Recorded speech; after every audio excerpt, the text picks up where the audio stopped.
Boa tarde a todos, está começando mais um Café e Filosofia e hoje nós estamos aqui com a presença do Everton, que nos faz essa visita maravilhosa em um assunto extremamente importante, talvez extremamente também mal compreendido, onde as pessoas têm muitas dúvidas, né? Muitos conceitos equivocados sobre, e nós hoje estamos nessa missão de tentar esclarecer, de tentar, acima de tudo, ensinar as pessoas para que possam compreender um pouco mais, ou pelo menos um pouquinho melhor, o que é o conservadorismo, o que é ser um conservador dentro da política, da sociedade, do Estado e afins, ok? Então, primeiramente, Everton, muito obrigado pela presença, pela sua presença ilustre nessa tarde. Espero que a conversa seja muito bem fluida e muito produtiva. Então, já para começar e já te passando a bola, primeiro duas perguntas, talvez as mais simples e as que o pessoal mais tem dúvida até. O que é o conservadorismo e o que é ser um conservador? Boa tarde, Jean. Agradeço pelo convite, né? Acredito que é a minha primeira entrevista, na verdade. Estava nervoso, como eu disse antes aqui. Preparei um material extenso, né? Mas tá de frente com o microfone é totalmente diferente. E o medo, o friozinho da barriga de falar alguma coisa errada. E a gente sabe que nos dias de hoje, qualquer coisa que a gente fale, hoje não te faz mal, mas provavelmente amanhã te causará uma indigestão, né? A filosofia, ela defende a manutenção das instituições, né? E hoje o que a gente pega que é família, religião, né? Principalmente, e as escolas, a questão educacional. Então, teoricamente hoje o conservadorismo ele vem para se manter, porque a gente tem a ideia do conservadorismo é que uma mudança extrema causa uma ruptura muito grande moral dentro da sociedade, e institucionais também, né, e educacional. Então ele vem para preservar isso daí. Então, quando a gente está falando de conservadorismo, é literalmente a palavra, é conservar, digamos, o status quo daquele momento, né, no Estado. Correto. É que as mudanças, quando elas acontecem drasticamente, muitas vezes não são previstas os danos futuros que ela pode causar, né? Óbvio que a gente falando no conservadorismo brasileiro é diferente do conservadorismo europeu, sim, do americano e hoje o latino-americano. Então a gente tem essa visão de que se conserve partes da nossa estrutura, onde a gente sabe que dá certo, principalmente na questão educacional, que é o futuro do país. Hoje a gente investe em saúde, você investe em publicidade, mas a educação é irreversível. Se você causar um dano hoje, ele vai ser assim, as gerações vão passar gerações para resolver, para sanar qualquer tipo de estrago que uma mudança drástica venha fazer. E assim, o conservadorismo brasileiro, quando a gente está falando só em questão de Brasil, né, que nem você falou, é óbvio que qualquer ideologia política, filosófica tem as suas particularidades na cultura que ela tá inserida. Aqui no Brasil, você acha que é um fenômeno recente ou ele sempre existiu, mas agora que ele ganhou mais mídia, mais popularidade, mais pessoas defendendo essa bandeira? O conservadorismo existe no Brasil desde 1836. Né? E, na realidade, ele foi difundido entre os liberais, neoliberais, e quando era para defender uma mesma ação, a mesma postura, eles chegavam a se unir, mas não admitiam, mas o ponto de vista é quase o mesmo, né? E só que desde 2017, 2018, ele vem atingindo seu ápice, assim, que todo mundo começa a entender um pouco o que é o conservadorismo. Hoje eu estou aqui, mas aqui em Cruzeiro tem pessoas assim, com muito mais sabedoria do que eu para poder até estar falando aqui futuramente, mas ele vem sendo difundido no Brasil mais forte mesmo, desde 2017, início ali de 2018. E você coloca isso na conta também das mídias sociais ou foi algo natural, crescente na sociedade? Foi, na verdade, devido às eleições mesmo, né? Porque até então o pessoal não entendia. Existia só uma cúpula de alguns partidos e quando começou a se destacar determinado candidato, as coisas começaram a se voltar e as pessoas começaram a entender o patriotismo, a importância da educação, a importância da religião, a importância da família e assim por diante. Por isso que essa ruptura tão grande hoje entre uma base e a base conservadora e a base muita normalista. Gente já era conservadora, mas às vezes não nem sabia que era conservadora. Justamente. Né? Porque se a gente fosse falar dos alicerces, dos fundamentos do conservadorismo, você colocaria família, família, religião e Religião educação. e educação. Esses são os três grandes São pilares. os três grandes pilares pro conservador. O que acompanha também os conservadores neoliberais também, que são liberalistas e tal. E a ideia do patriotismo dentro do conservadorismo também tende a ser forte. A pátria é em primeiro lugar, no caso, assim, né? Porque você estaria levantando, porque tudo que você faz, você está educando corretamente, a questão da religião, você não vai ver a pessoa tendo condutas fora do seu habitat, aonde gera a questão do liberalismo. Onde qualquer conduta é conduta, o indivíduo é responsável pelas suas ações. Eu ia entrar nisso, que é o seguinte, sempre que a gente vai falar de conservadorismo e tal, o pessoal fala também do liberalismo, que parece, na questão nomenclática, né, das palavras, uma coisa um tanto antagônica, né? Conservador e liberal, mas são sentidos opostos em âmbitos diferentes também, né? A pessoa é conservadora em certos aspectos, mas ela pode ser liberal em outros daí no sentido. E daí pega mais o sentido econômico, eu estou errado nisso? Isso não, na verdade influencia em tudo, né? O liberalismo em si, ele tem uma linha muito tênue ali em alguns momentos, junto da forma de pensar, com o conservador.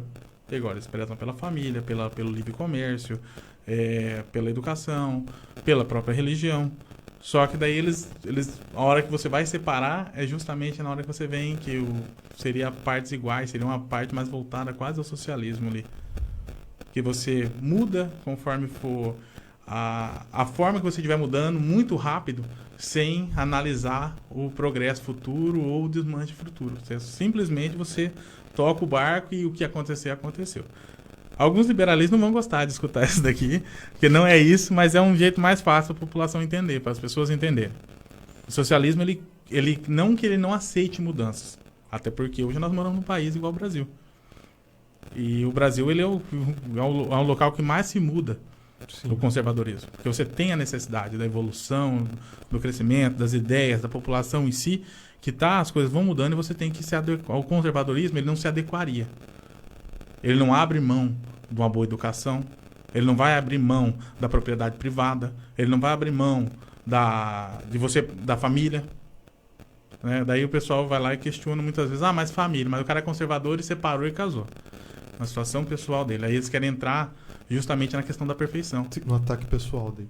Ou a questão da perfeição. Nós não estamos pregando conservador, o dito conservador ou conservadorismo gera a perfeição. A perfeição, até li aquela frase no início aqui para vocês. Se a pessoa não entende que a perfeição não existe, ela já se perdeu ali. Fica na utopia eterna. Sim, né? Da mesma jeito que o socialismo cria uma utopia de que todo mundo vai ficar igual, todo mundo vai viver igual, mas você vai ter algumas famílias acima de você.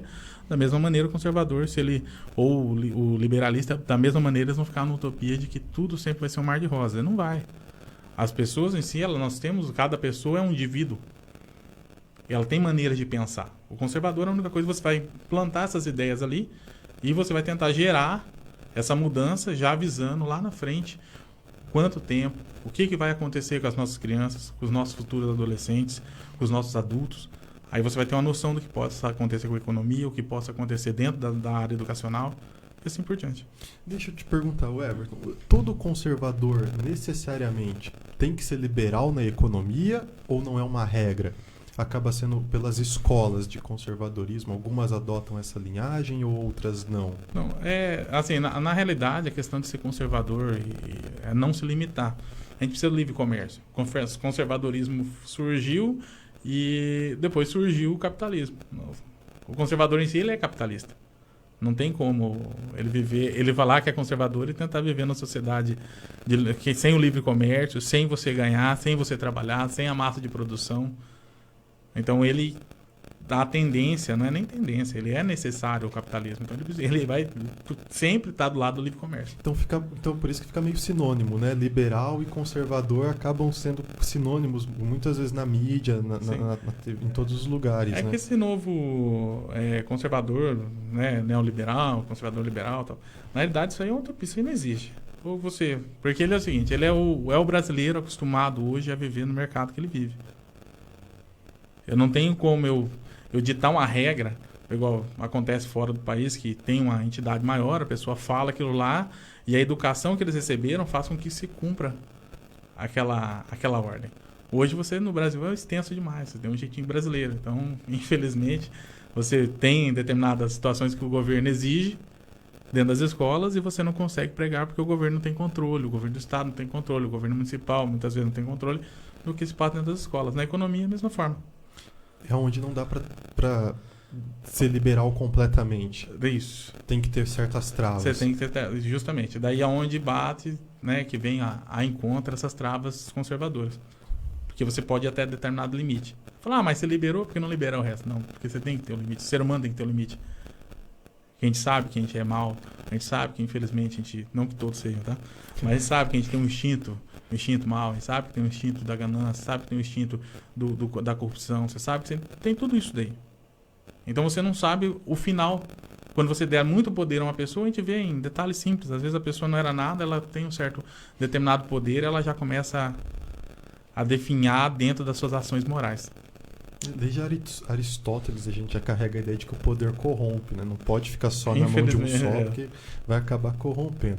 Já que você falou de liberdade e tudo mais, pautas como legalização de drogas, aborto, sempre são defendidas contrariamente pelos conservadores, e acho que hoje no Brasil, grande maioria dos brasileiros, talvez se fizéssemos um plebiscito hoje, votaria contra a liberação das drogas e contra a liberação total do aborto, né? Embora hoje a lei tenha lá os seus precedentes, caso de estupro, anencéfalos e tudo mais.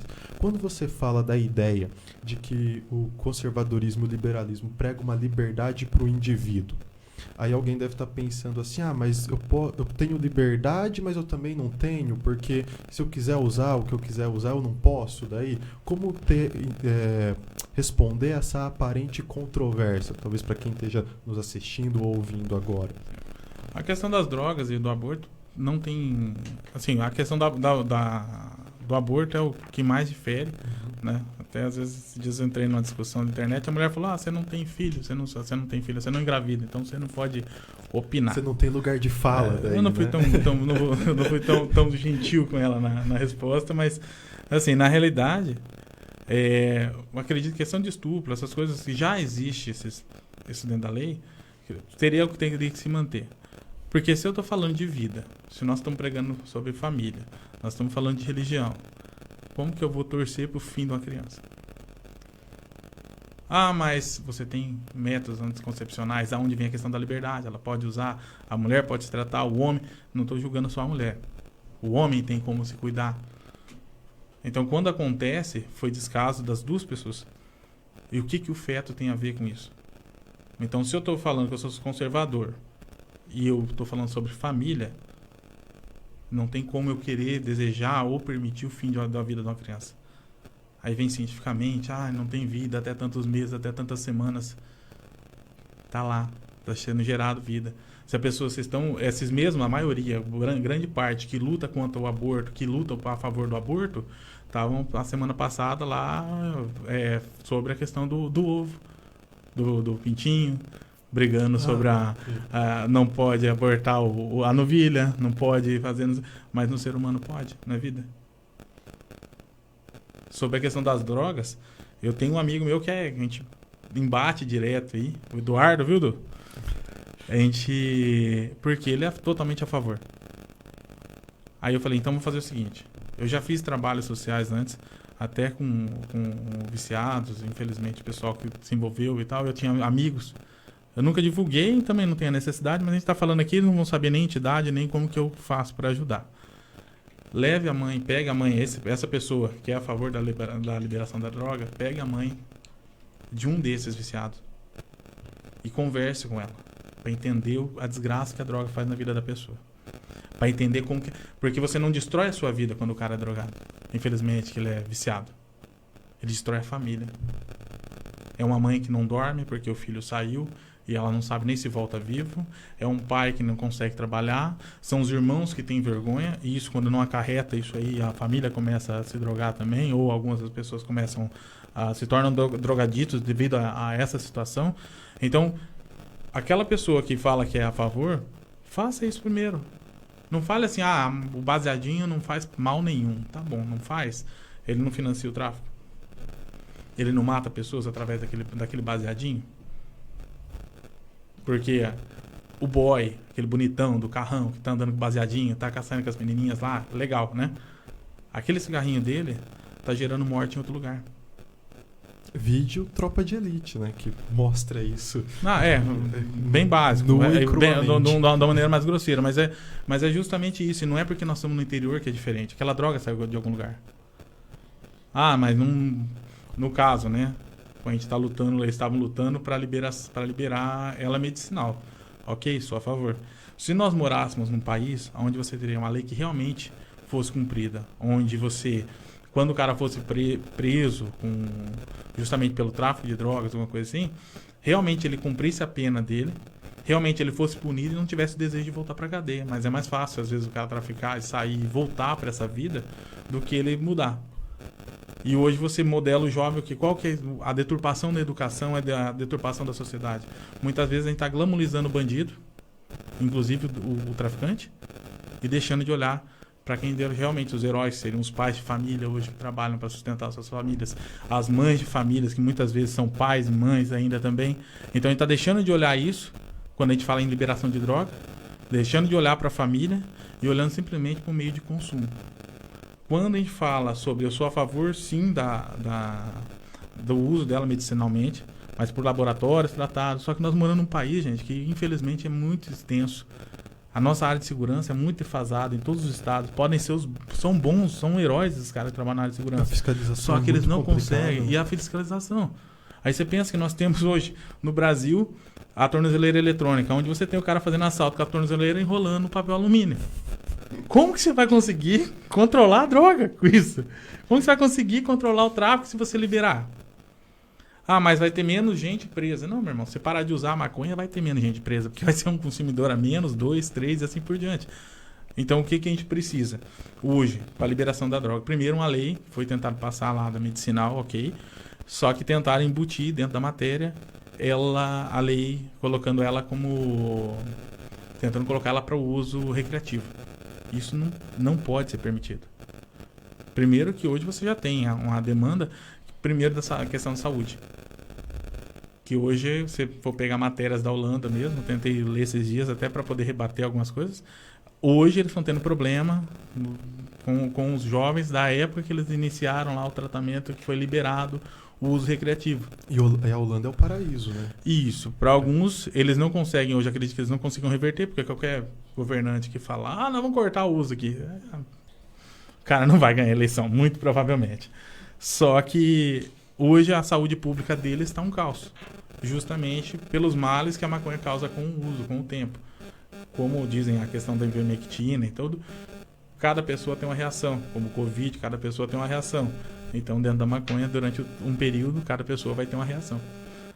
Então, a gente eu sou a favor, o conservador ele é a favor do uso medicinal, desde que tratado por laboratório, comprado, preparado ali. Acredito que a maior parte seja a favor, porque realmente há indício de que a maconha medicinal ela faz muito mais efeito e menos dano ao ser humano. Mas o recreativo, que torna viciante, porque essa parte do vício é tirado no tratamento. Quando ela é tratada, né? Que ela é feita para a medicina. Ela só vai ter o efeito. Ela só vai ter o de tratar a doença. Inclusive mal de Parkinson e outras. Eu só não consegui me aprofundar porque eu não estudei sobre. Eu dei uma lida por cima, mas eu não me aprofundei. Mas eu sei que os efeitos que está sendo usado até nos Estados Unidos é muito bom para alguns tratamentos. Só que o efeito recreativo nosso a gente não pode ser permitido. Justamente pela demanda que a gente gera depois de crianças e adolescentes viciados. E como sempre disseram antes, era que a maconha é porta de entrada para outras drogas. Hoje eu não acredito nisso, porque ela pode ser o que cause menos dano a curto prazo, mas a longo prazo ela vai causar algum tipo de dano também. E tem uma idade também, né? Que se começa a usar antes, ela é muito mais prejudicial do que depois. Isso, e é justamente na adolescência, né? Isso, que tem a questão do desenvolvimento da pessoa, né? Então, quem começou muito cedo, provavelmente vai ocasionar danos futuros irreversíveis. Outros dois assuntos polêmicos, né, em certo ponto, mas são sempre debatidos desde o Supremo Tribunal Federal ao Congresso, até numa mesa de bar qualquer, quando a gente conversa, é a questão da pena de morte, que aparentemente existe pelo menos não vou falar o Brasil inteiro, mas um grupo que clama por isso no Brasil, a sociedade, sempre que acontece uma tragédia com impacto nacional, uma tragédia que consiga nos comover de certa forma, há um certo clamor pela pena de morte no Brasil, mas é algo que aparentemente não vai em discussões sérias lá no Congresso e que também nem é colocado em plebiscito, tal, pelas amarras legais que eles dizem que existem e tudo mais. O conservadorismo, ele necessariamente se posiciona a favor da pena de morte ou não é uma regra? Na verdade, não. Porque alguns países, né, igual os Estados Unidos, tem partes conservadoras são a favor lá. No Brasil, você não tem como fazer. Como eu digo, Brasil é Brasil. O Brasil não é feito para amador. Como que você vai instituir uma pena de morte aqui, sendo que nosso processo é falho? Você condena a pessoa, às vezes com pouca base, pouca prova, a pessoa é condenada lá, você não consegue, muitas vezes, ter a polícia científica, tirando em casos grandes, né, que você vê Nardoni e outros casos aí maiores, que do próprio, ultimamente agora, a questão do Lázaro e outras situações, em que você tem uma polícia especializada, focada. Interior do Paraná, você tem uma pessoa se suicidou aqui, e outro tipo de prova leva que a pessoa foi assassinada. Só que naquele período ou determinadas regiões você não tem uma perícia científica. Como você vai condenar uma pessoa simplesmente por relato, por fatos? Aí pode existir esse tipo da pessoa ser condenada, como acontece nos Estados Unidos com tantos recursos que eles têm. Vira e mexe, você sai um prisioneiro de lá que estava condenado à cadeira de morte, né? E o cara sofreu. Você imagina num país daquele com toda aquela estrutura, acontece esse tipo de erro. Por corrupção policial, por falha no sistema, por alguma prova implantada. Aí hoje nós não temos nem 10, 5%, acredito, dos recursos que eles têm, o Brasil tem hoje. Infelizmente. Então, acredito que essa parte de pena de morte é fora do... O conservador, que fala que ele não é a perfeição, mas ele entende acredito que a maioria entenda que o Brasil hoje não tem como existir a pena de morte, por você não ter recurso para o sistema realmente provar a culpa de uma pessoa ou não. Mas há um clamor por pelo menos um endurecimento das penas, né? Sim, e isso é essencial. Porque é o seguinte, em partes, quando o preso entra na cadeia ali, falo porque convivi de perto, então ele tem uma vida, é ruim que ele está preso, mas o cara tem muito arrego. O Bolsonaro agora vai ser questionado, teve um deputado no Paraná que pediu para tirar as tomadas de dentro das celas porque eles estavam carregando o celular, né? Em algumas celas eu nem sabia que alguns presídios, algumas delegacias tinham. Eu sei como tem algumas situações que não era para ele carregar o celular. A tomada era para esquentar aqueles fogareirinhos, que eu esqueci o nome do rabo de alguma coisa lá, que esquenta aqui lá. E era para esquentar um leite, esquentar uma água, fazer alguma coisa assim. Então o Bolsonaro colocou que era para tirar. Né? Eu li essa matéria, na verdade eu li o rodapé. Eu falo que o intelectual, ele lê a matéria, né? O animal, ele lê o rodapé. Perdão, não vai falar aqui, né? Tá no ar. O rapaz, a situação, o pessoal lê o rodapé, não abre a matéria, não entende o que realmente está acontecendo. Daí a matéria, normalmente o rodapé é só para chamar atenção e muitas vezes alguns pontos e vírgulas dentro do rodapé ali. E a função é chamar atenção mesmo. Isso, né? Mas daí um ponto e vírgula colocado no lado errado, para quem entende, a matéria tá legal. Agora, para quem não entende, chama atenção de outra maneira, né? Então, o problema do nosso sistema é que daí você deixa a vida mais tranquila para o preso. Porque ele sabe que ele vai ter remissão, ele tem a visita do parente, ele tem a visita íntima, ele tem o jumbá da comida que chega para ele lá diferente a cada quinzena, ele tem as visitas toda semana que o pessoal está trazendo alimentação para ele. Não que não tenha que ter isso, mas a partir do momento que eu torno a cadeia fácil, ele não vai ligar de voltar. O nosso sistema penitenciário, infelizmente, vai doer a quem doer, é falido, é falho. Eu não tenho dados hoje, mas a recuperação é mínima dos detentos. E não adianta eu falar, pena de morte, vamos matar preso, vai não sei o quê. Cara, a mentalidade que amadurece um pouquinho depois nessa situação, os mesmos presos que estão hoje, vamos usar a PECO aqui de exemplo, eles vão sair. Você não vai matar 900 presos. Eles vão sair. E como que eu quero que esse cara saia? pior do que quando ele entrou, para ele cometer as mesmas atrocidades. E muitos, né, eu falo de convivência ali, alguns foram aquele momento de... Eles não gostam do crime, eles não vivem do crime. Mas naquele momento de tentar sustentar sua família, no momento... Isso não justifica, tá? Alguém pode estar escutando e falar, um conservador defendendo... Não estou justificando o crime, ele tem que ser punido. Mas ele não gosta do crime. Às vezes ele precisa de uma oportunidade... Você tá relatando um fato. Ele precisa de uma oportunidade para ele sair. Porque a sociedade é preconceituosa com o ex-detento. Até porque se você for olhar, se eu tiver um pai de família para empregar, e eu tiver um detento, um ex-detento, eu vou entregar o pai de família, não vou empregar o ex-detento. Então, o que o Estado deveria fazer? Preparar o detento, preparar a família, porque tem uma questão psicológica envolvida, tem uma questão, toda essa estrutura, não é só jogar, igual eu acreditava na minha pequenez antes, de que o preso tinha que ser maltratado lá no fundo da cadeia, ele tinha que ser jogado, a família banida. Isso é um pensamento de muitos. Só que ninguém está olhando que ele vai sair. E se você trata ele mal, o que vai acontecer? Ele vai vir mais mal ainda. Ele vai voltar para a sociedade desse jeito. Então a gente precisa... Não é nem uma questão de ser só conservador, é ser humano também. E tem aquela questão da empatia. Eu não tenho que ser simpático preso ou gostar do detento, do ex-detento. Simplesmente eu tenho que enxergar que o Estado precisa que ele volte melhor. E quais seriam as maneiras de ressocializar ele? É isso que tem que ser infundido, implantado nas pessoas.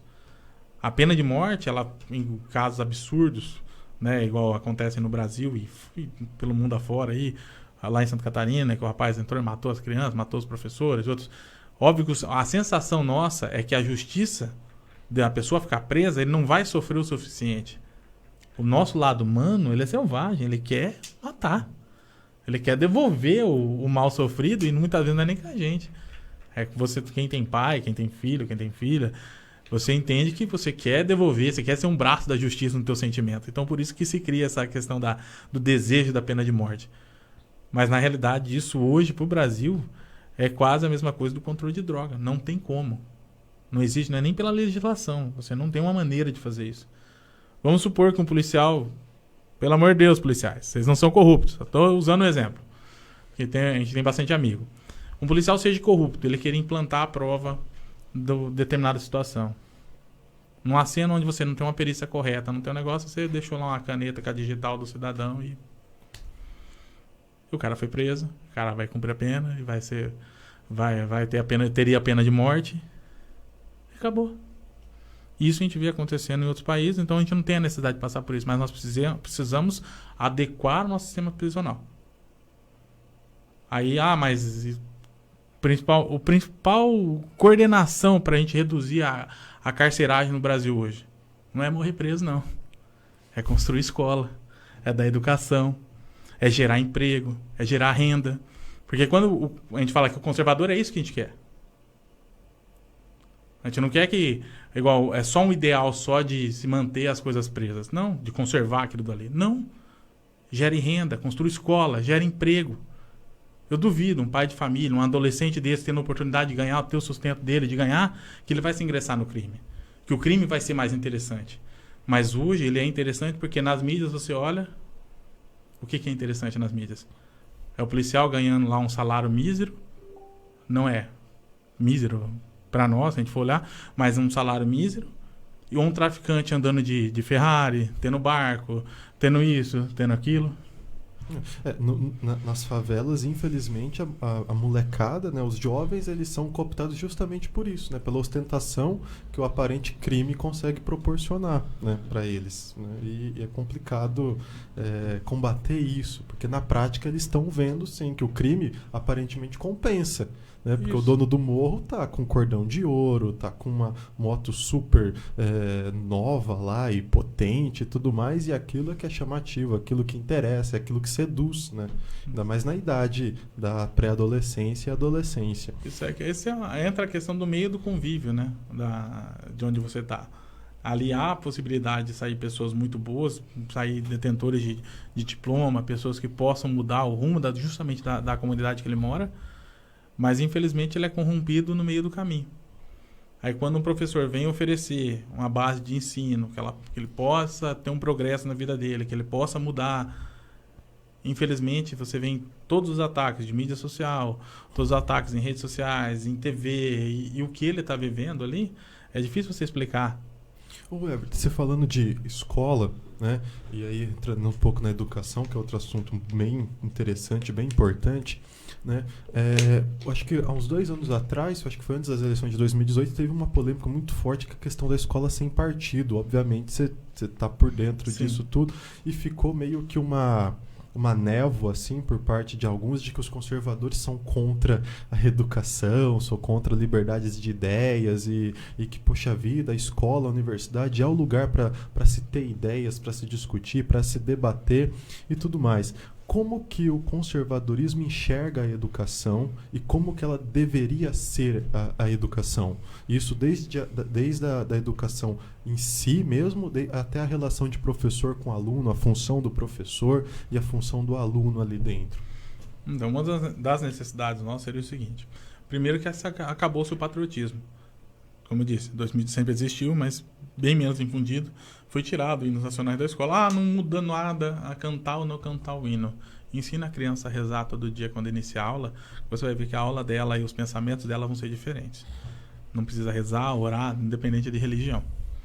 Então, se você canta o hino, você começa a entender o respeito que você tem pela bandeira, pessoas que morreram pela pátria, pessoas que lutaram pela nossa pátria, que lutaram para o Brasil ser um país, que lutaram pelos estados, que lutaram por nós lá no passado. Se ela começa a entender isso, acende essa chama do patriotismo nela e muito provavelmente ela teria muito mais respeito.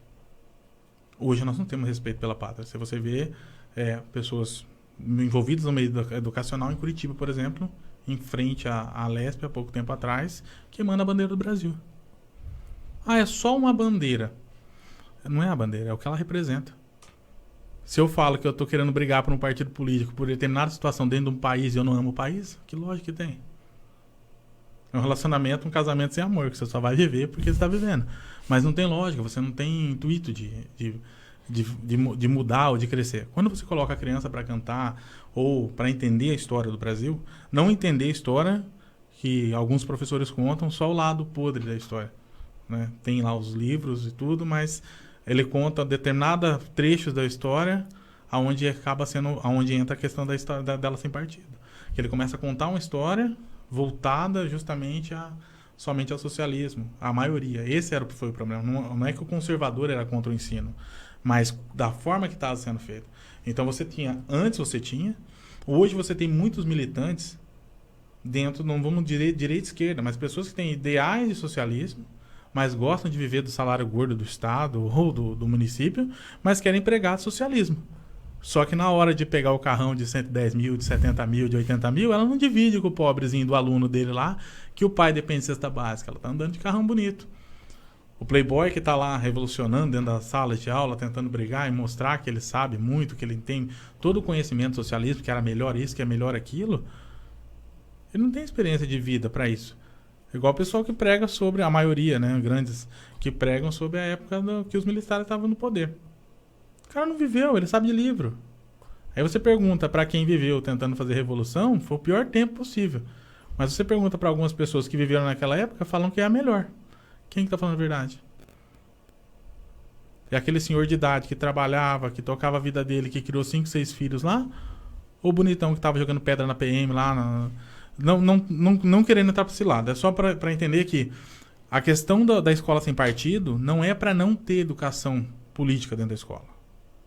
Mas não você gerar uma demanda de jovens revolucionários com o pai sustentando, por exemplo, para você infundir ideias na cabeça das nossas crianças. Como vem a questão da ideologia de gênero. Que falta de senso que você quer implantar nas crianças uma ideologia dessa, tanto socialista quanto a própria ideologia de gênero, e você quer que a sociedade em si, não só conservadores, aceite porque você acha que é legal. Porque alguém disse, um estudioso ou outra pessoa disse que é bom para a criança, mas nunca precisou. Nunca precisou. Então por que agora eu tenho a necessidade? Aí você vem onde você entra, que daí é a homofobia, o machismo, sempre existiu. Só que isso era infundido dentro de casa. O professor não falava, você tem que ser machista. Você não pode gostar do homossexual. Não foi implantado isso na escola. E por que eu tenho que deturpar justamente, não deixar a criança ser criança e colocar que ela tem que ser menino ou menina agora? E que ela pode escolher. Isso. Ela vai entender isso quando ela estiver na idade. Ela vai entender isso quando for necessário ela entender. Quando ela reconhecer o corpo dela, quando ela entender o corpo dela. O conservador, aí vem tem uma cepa dentro dos conservadores que não aceitariam, mas evoluímos. A questão é, não mexam com as crianças. Seja o que você quiser. Você pode não gostar, mas aceite o seu próximo, do jeito que ele escolher. Então, a escola com partido, a mesma situação, já adiantei, provavelmente você entrar nesse assunto também, com a ideologia de gênero. Sim. A escola não é para isso. A escola está lá para gerar profissionais dentro das suas áreas, futuramente dentro das suas áreas, mas você tem uma educação de base, de qualidade, com português, matemática, história e assim por diante. O próprio ensino religioso. Não dá para entender que eu tiro o ensino religioso da escola, mas eu quero colocar a política lá dentro de uma forma corrompida ou sobre a ideologia. Então, é algo insano. Mas eu vou tirar lá porque você, independente se você é evangélico, se você é católico, eu vou tirar a oração do início da aula, eu vou tirar essas aulas aqui para entender quem foi quem, o que é isso, o que é o protestante, o que não é. Eu vou tirar isso daqui. Mas essa parte de explicar para a criança que ela tem escolha dela ser menino ou menina, eu vou me confundir na cabeça dela. Isso pode. Você tem uma noção do que isso lá na frente psicologicamente vai causar na criança? Ninguém parou para pensar. E os pais que não lutam, os que são a favor, óbvio que eles defendem a mesma causa socialista, então para nós não tem problema. Mas os pais que não aceitam, eles não podem ficar em casa parados, não podem ficar sentados. Porque o Estado está fazendo, alguns deputados estão tentando fazer isso. Rapaz, deixa nossas crianças em paz. Deixa a criança estudar, deixa ela brincar, deixa ela ser criança. Não mexa com isso. E eles não estão preocupados com o futuro da nação. Nós estamos. Não é só com nossos filhos. É o que a gente vai gerar lá na frente. Uma geração fraca. Uma geração com problemas. Hoje, você olha a depressão entre os jovens e adolescentes. Estava dando uma olhada no estudo, é absurdo. Aí é onde vem a questão do conservadorismo. Na nossa época, minha filha fala, lá vem na nossa época. Na minha época. Entregando ela tá com 15 anos, né? Entregando a idade. Aí a gente fala, não, na minha época não era assim. Então, a gente não tinha. Por quê? Porque a gente estava mais preocupado em viver, em brincar, em ser criança, do que realmente a gente preocupado em se eu vou ser menino ou menina, ou se o Che Guevara é um cara bom ou um cara ruim. Bom, Everton, o Wellington sempre me deixa falar um pouquinho, mas é sempre no final, e aí eu fui fazendo uns esboços aqui sobre o que eu ia perguntar para você. Vou deixar para você aí, o que você quer falar sobre... eu vou fazendo umas perguntas aqui no meu celular, conforme você vai respondendo, e por incrível que pareça, você foi respondendo algumas perguntas que eu já ia fazer. Mas você quer falar o quê? Um pouquinho mais de religião ou família? Tenho duas perguntas aqui. Meu pai. Eu escolheria religião. Dá medo. Vocês não entrou muito ainda, né? Tá. No atual cenário, né, religioso, o conservadorismo, ele consegue se manter intacto, o Everton? O que você acha? E, assim, na realidade, a gente acredita, eu particularmente, eu acredito que sim, porque as bases nas bases da religião seria a família. E se é família, eu estou falando de família, a gente tem que se manter. A gente se manteria justamente por causa disso.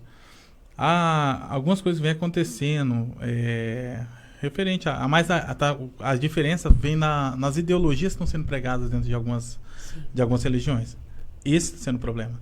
Que ela está deixando de ser algo para você buscar algo superior, seria Deus, para você passar a buscar algo político aqui na Terra. Então está sendo mais complicado por causa disso. Mas o conservadorismo em si, ele se mantém. Uhum. Né? Ele é a ruptura entre você chegar e falar, tá se cedendo aqui.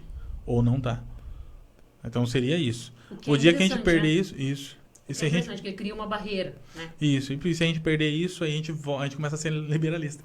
Sim, exatamente. Aí perdeu. Pode tudo. Aí a gente perde. Entrando no que a Emília falou, até que ponto como eu posso falar, é bom, né, usar essa palavra, até que ponto é bom ter essa essa relação de igreja e política? Ou não tem ponto bom, é sempre bom? Assim, uma das coisas que a gente acredita, que eu pelo menos vejo, né? Eu vou falar da minha visão. Não vou falar estou falando como conservador, mas da minha visão. O nosso problema está sendo assim, tudo está sendo politizado e mal politizado. O momento que você pega determinada autoridade dentro de uma igreja pedindo voto para determinado candidato, isso não é legal.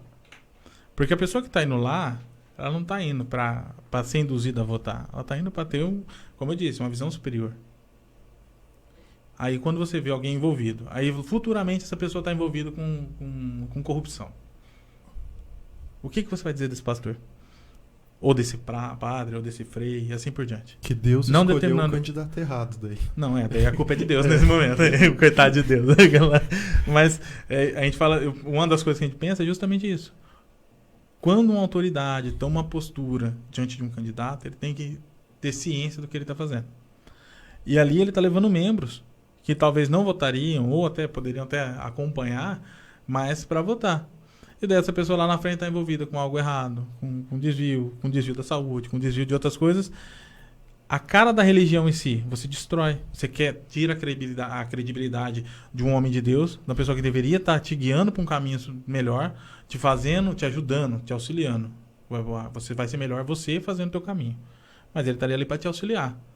Mas quando você se sente enganado, aonde você vê hoje, né, esse cenário todo que está se montando dentro das igrejas, que é mais uma esfera, e algumas igrejas, é mais uma esfera política do que realmente um cenário para você poder buscar algo superior.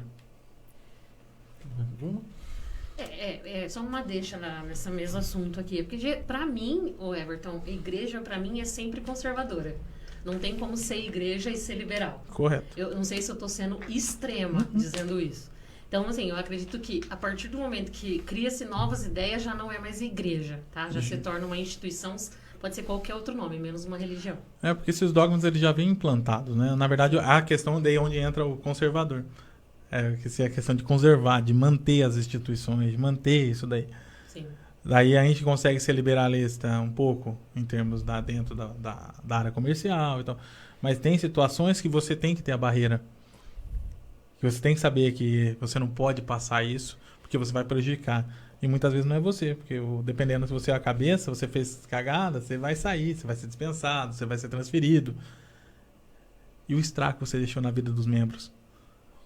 E as escolhas erradas que você fez ali dentro. Então esse é o ponto do conservadorismo. Que a pessoa tem que ter noção do que ela está fazendo para ela não extrapolar. E se ela é conservadora, ela vai manter esse dogma, algumas restrições ali dentro.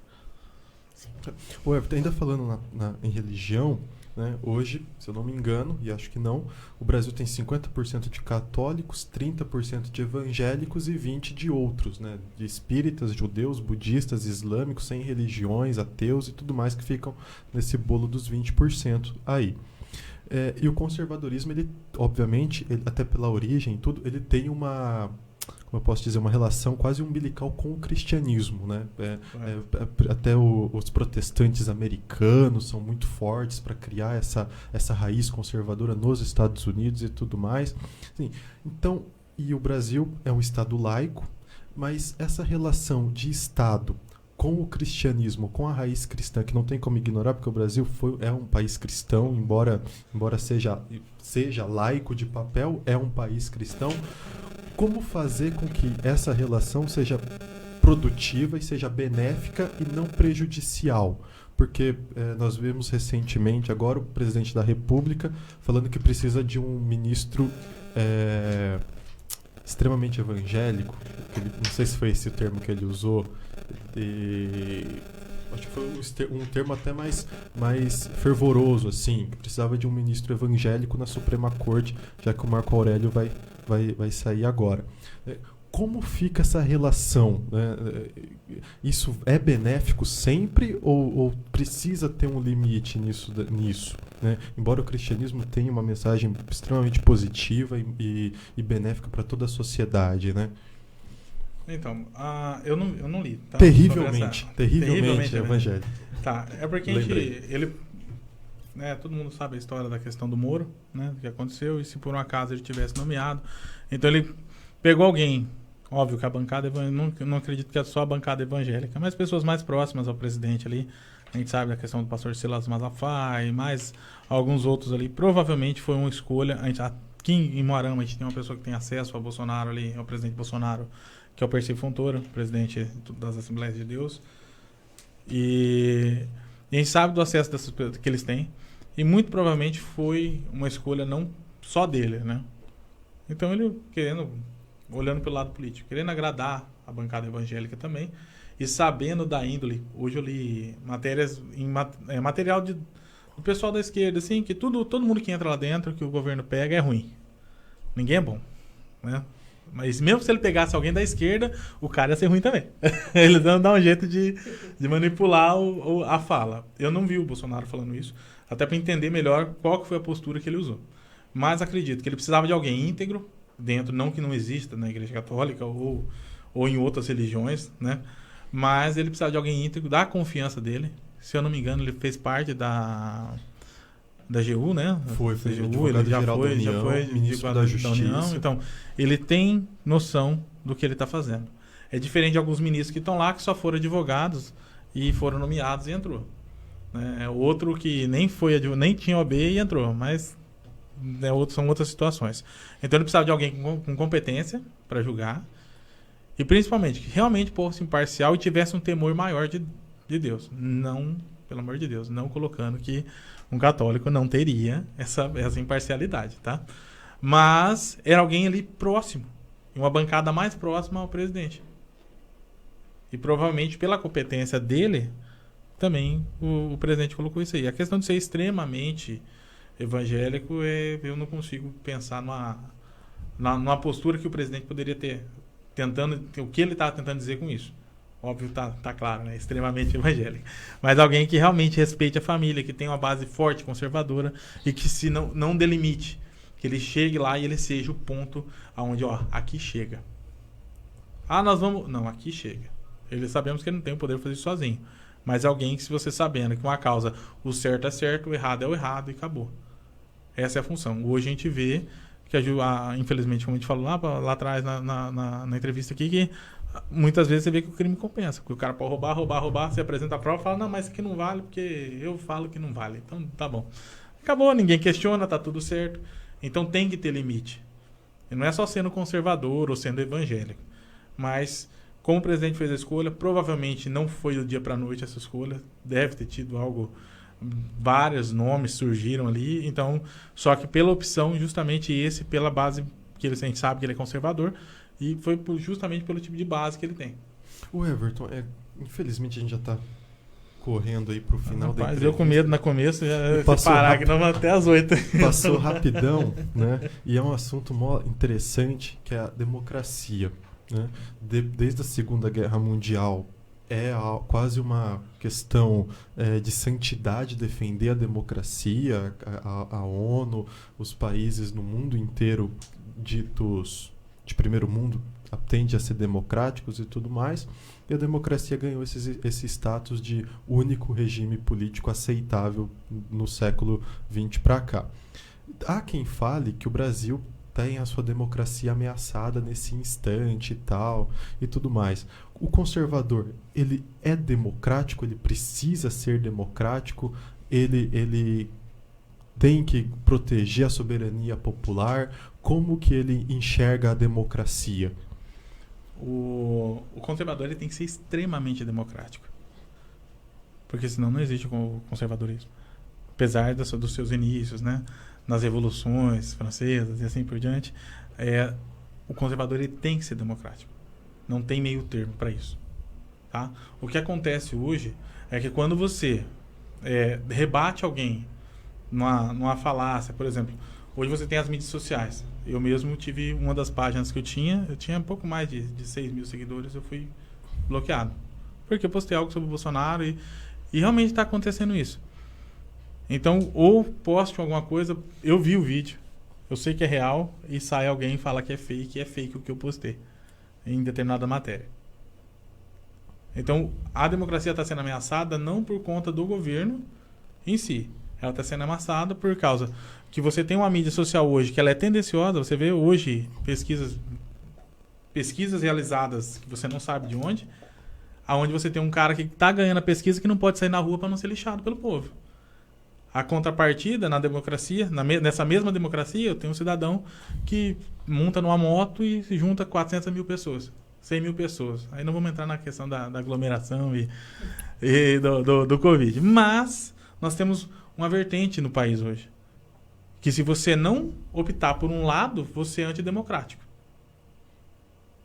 Eu tava num grupo de WhatsApp aqui, eu fui excluído por causa disso, porque o cara postava fake, eu não rebatia com fake, eu rebatia com a matéria, com a verdade. Falava, ó, tá errado. Aí eu fui antidemocrático no grupo, me tiraram. Então, democracia é só o que é colocado pelo pessoal que quer voltar para o poder. Então, quando falam que a democracia está em risco sim. A partir do momento que você... né, as conversas aí de que você tinha ministro supremo sendo chantageado. A partir do momento que você vê alguém falar em rede social que o Brasil tem que ser tomado na força. Então, quando o Bolsonaro falou naquela reunião ministerial que a população tinha que se armar porque ela não é escrava, todos os países que se diziam democráticos, onde seus governantes retiraram a arma da população, retiraram direitos da população, devagarzinho. E depois se instalou o quê? A democracia? Não. Infelizmente não foi a democracia. Então, o conservador, ele precisa ser democrático. Nós temos a necessidade da democracia. Então, posso dizer que se o atual presidente da República, se o atual governo é tido como conservador, a democracia vai ser protegida e vai ser garantida. A todo custo. Até você ver ele falando nas próprias matérias. Que se determinado grupo político, ministros agirem fora da linha, aí preserva-se a democracia, mas infelizmente aí você tem outros estatutos dentro do governo, que você sabe, a ascensão do exército e outras coisas que para você usar. Porque não adianta você ficar... Ele só pra gente entender uma situaçãozinha. Você apanha 24 horas por dia. Aí quando você desmente, criam outra mentira. Quando você desmente, criam outra mentira. E mesmo assim, o cara tá lá defendendo a democracia. Pessoas que estão falando de se criar um governo com primeiro-ministro. O parlamentarismo, né? Cara, não tem lógica. Vamos seguir o modelo europeu. Beleza, então nós vamos mudar primeiro na educação. Vamos fazer as nossas crianças, quando elas chegarem na 8ª série, ela tá no nível de uma faculdade. Não elas chegarem que acabou a 8ª série, né? Quando elas chegarem no nível de entrarem no vestibular, elas estarem adequadas para escolher uma profissão e preparadas para isso. Vamos mudar aqui. Não vamos mudar lá em cima. A mudança começa no pequeno, começa de baixo. Você começa a estruturar pessoas pensantes. Você começa a estruturar a criança que ela não vai vender o voto, que ela não vai entregar o país, que ela não vai trocar o futuro dela por uma cesta básica hoje. Então, para defender a democracia, justamente é isso. A gente tem a necessidade, primeiro, de investir na educação. Quando fala sobre colégio militar, as coisas, é justamente para isso. Só que também tem uma situação. Não adianta eu mudar um colégio militar e colocar os mesmos professores que fazem militância dentro de aula nas escolas. É casos que aconteceu em Maringá, em outras escolas, que precisam ser revistos pelos seus governos estaduais, pelas mudanças. Mas se a gente não mudar lá, não adianta falar em colocar outro tipo de governo no Brasil, que não vai adiantar. O máximo vai acontecer, infelizmente, se essas vertentes continuarem, pode ser que ocorra até uma guerra. O medo maior é uma guerra civil, onde ninguém mais consegue ter paz. Então hoje o Brasil corre o risco da democracia se abalar pelo lado conservador? Não.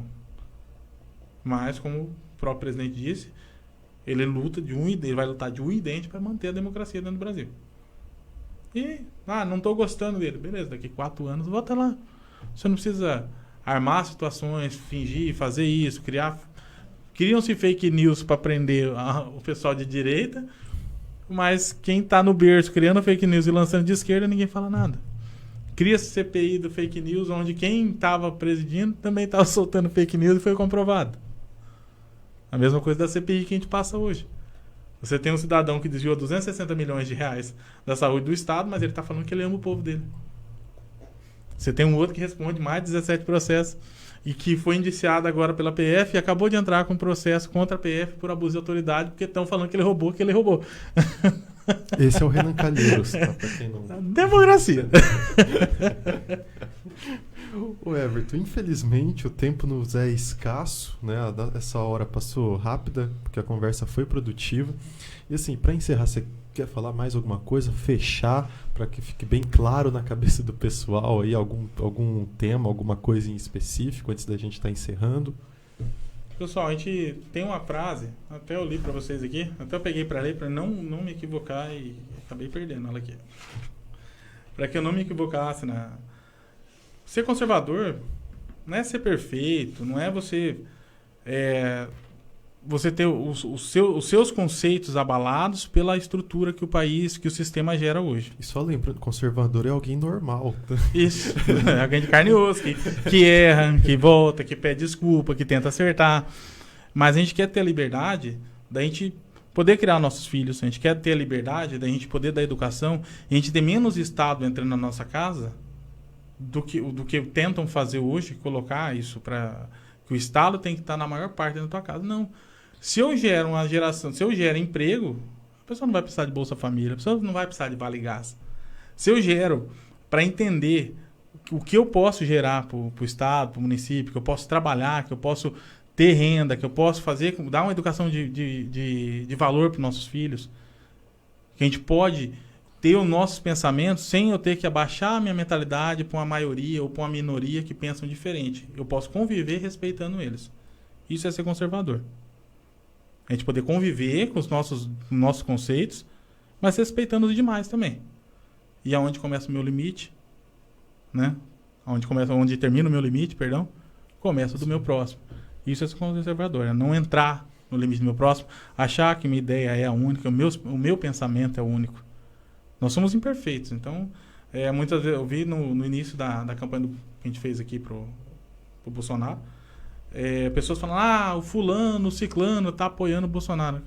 Nós não estávamos procurando pessoas perfeitas, até porque não existe, porque todo mundo aqui tem os seus defeitos. A gente estava procurando pessoas que estavam preocupadas hoje, que é o conservadorismo no Brasil hoje, preocupadas com o futuro. Preocupadas com crianças, adolescentes, que se tornarão adultos, que possam produzir para os pais, para a família, produzir para o Estado, que seja, mas pessoas boas, pessoas que têm empatia, que têm os seus limites, que têm empatia, que se coloquem no lugar do teu próximo. Em coisas simples a gente olha hoje que a gente não vê esse tipo de empatia. A gente vê no estacionamento de carro que o cara tem lá a vaga dele, ele faz a questão de colocar no meio para ele ocupar 2 vagas e você deixa de... Você vê no adolescente hoje, que a gente falou no começo, o cara tira o escape da moto dele para fazer muito barulho, independente da moto dele. Ele faz muito barulho porque ele quer chamar a atenção. E a empatia, será que ele está pensando que ele está acordando um outro cara que é trabalhador? Ele está acordando um senhor de idade? Ele está acordando uma criança? O cara que liga o som e sai no centro da cidade, que ele não analisa, que ele passa, ele dispara o alarme do pessoal. Na verdade, alguns têm gosto disso. Mas a empatia, será que ele pensou que o cara pode estar lá na loja dele, lá e está gastando a bateria do cara, o cara pode ficar sem bateria por causa dele, ou ele vai acordar uma pessoa também, ou ele vai incomodar alguém no comércio. Então, o que a gente precisa? De uma geração com um pouco mais de empatia, um pouco mais de amor. Então é isso aí, Everton. Muito obrigado pela presença, obrigado mesmo por estar aqui. Espero que não seja a última, né? Que tem assuntos pra caramba para estar tratando ainda dentro dessa seara tão rica. Né? Muito obrigado a todos que estiveram nos vendo e nos ouvindo. Até a próxima e tchau.